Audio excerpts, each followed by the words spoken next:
Hi అండి, నేను మీ Sunitha. Welcome to my channel. ఈరోజు హెల్త్కి చాలా మంచి చేసే రాగి సేమియా పుట్టు ఎలా తయారు చేయాలో చూపించబోతున్నానండి. పేరు వెరైటీగా ఉంది కదా. ఇది తమిళనాడు డిష్ అనమాట. రాగి పిండి మామూలుగా పెద్దవాళ్ళు కాదు, చిన్నపిల్లలు కూడా అంత ఇష్టంగా దగ్గరికి రానివ్వరు కదా. అలాంటి వాళ్ళ కోసం ఈ రకంగా చేసి పెట్టండి, చాలా ఇష్టంగా తింటారు. ఇది మామూలుగా మనకి బ్యాంబినో వెర్మిసెల్ ఎలా అయితే వస్తుందో అలాగే రాగి కూడా సేమియా ప్యాకెట్ ఇలా ఈ విధంగా వస్తుంది అనమాట. నాకు తెలిసినంత వరకు నార్మల్ కిరాణా షాప్లో దొరకకపోవచ్చు, సూపర్ మార్కెట్లో దొరికే ఛాన్సెస్ ఉన్నాయి. ఒకసారి మీకు దొరికితే కనుక అక్కడికి వెళ్ళి ట్రై చేయండి. ఇదిగో చూస్తున్నారు, ఇలా సన్నంగా ఉంటుంది అన్నమాట, పుల్లల్లా ఉంటుంది. ఇది సేమ్ మనకు సేమియా లాగే మనం దీన్ని ఉప్మా చేసుకోవచ్చు. అలాగే నేను చూపిస్తున్న విధంగా రాగి సేమియా పుట్టు అంటే స్వీట్ మాట, ఇది ఇలా కూడా చేసి పెట్టచ్చు. దీనికి ముందుగా మనం స్టవ్ ఆన్ చేసుకుని గిన్నెలో ఒక గ్లాస్ వాటర్ వేసుకుని చాలా లైట్గా వేడిగా చేసుకోవాలండి. అంటే వామ్ వాటర్లో చేసుకోవాలన్నమాట, ఎక్కువ వేడి చేసుకోకూడదు. ఇందులోనే చిటికెడు సాల్ట్ వేసుకుని స్పూన్ పెట్టి బాగా కలుపుకోవాలన్నమాట. ఇలా కలుపుకున్న దాంట్లో మనం తీసుకున్నాం కదా ఆ సేమియాలన్నింటిని కూడా వేసి జస్ట్ 2 minutes వరకు సాఫ్ట్గా అయ్యేంత వరకు మాత్రమే ఉంచండి. ఎక్కువసేపు ఉంచితే మళ్ళీ పేస్ట్ లాగా అయిపోతుంది, రాగి పిండి కదా. ఇలా స్పూన్తో కలిపి ఒక 2 minutes వరకు ఉంచండి. తర్వాత ఒకసారి చేతితో పట్టుకుని టచ్ చేస్తే మీకు సాఫ్ట్నెస్ అనేది తెలుస్తుంది అన్నమాట. ఇలా సాఫ్ట్ అయిన తర్వాత వెంటనే దీన్ని వాటర్ అంతా కూడా స్ట్రెయిన్ చేసుకోండి.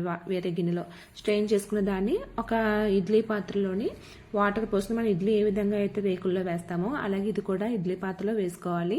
లేదంటే మీరు మన ఆయి కూడా అలా వేసుకుంటా అలా కూడా క్లాత్లో పెట్టి కూడా మనం స్టీమ్ పెట్టుకోవచ్చు అన్నమాట. ఇది జస్ట్ 3 minutes మించి పెట్టుకోకుండా 3 to 5 minutesలోనే మనకి ఇది కుక్ అయిపోతుంది. ఆల్రెడీ వామ్ వాటర్లో వేసాం కదా, మనం చెక్ చేసుకోవచ్చు. పట్టుకుని చూస్తే అది ఉడికిపోయినట్టు తెలుస్తుంది. వెంటనే దాన్ని మనం స్టవ్ ఆఫ్ చేసి దీన్ని మనం ఒక గిన్నెలోకి సెపరేట్ చేసుకోవాలన్నమాట. ఇది పూర్తిగా చల్లారిపోయిన తర్వాత మనం వేరే గిన్నెలోకి తీసుకోవాలండి. చూస్తున్నారు కదా, ఈ విధంగా ఉంటుంది. ఇది వేడిగా ఉండడం వల్ల కొంచెం మీకు ముద్దలా కనిపిస్తుంది. ఆరిపోయిందంటే కనుక పొడి పొడిలాడుతూ ఉంటుంది అనమాట. ఎక్కువ మాత్రం స్టీమ్ పెట్టకూడదండి, 10 minutes అలా ఉంచకూడదు. జస్ట్ 3 to 5 minutes ఉంచితే చాలు. తర్వాత ఇందులోకి మనం ముందుగా కూర పెట్టుకున్న కొబ్బరి కూర కూడా వేసుకోవాలి. ఇది చాలా హెల్త్కి మంచిదండి, ఎందుకంటే అన్నీ కూడా మంచి హెల్తీకరమైన ఇంగ్రీడియంట్స్ ఉన్నాయి కదా. తర్వాత ఇందులో తురిమి పెట్టుకున్న బెల్లం కూడా వేసుకోవాలి. మీకు నచ్చితే షుగర్ వేసుకోవచ్చు, లేదంటే బ్రౌన్ షుగర్ కూడా యాడ్ చేసుకోవచ్చు. షుగర్ కన్నా బెల్లం మంచిది కాబట్టి నేను బెల్లం తీసుకున్నాను. ఎవరికి టేస్ట్ తగ్గట్టు వాళ్ళు వేసుకోవచ్చు, కానీ ఏది వేసుకున్నా కూడా టేస్ట్ చాలా బాగుంటుందండి. ఇదంతా కూడా బాగా కలుపుకోవాలన్నమాట.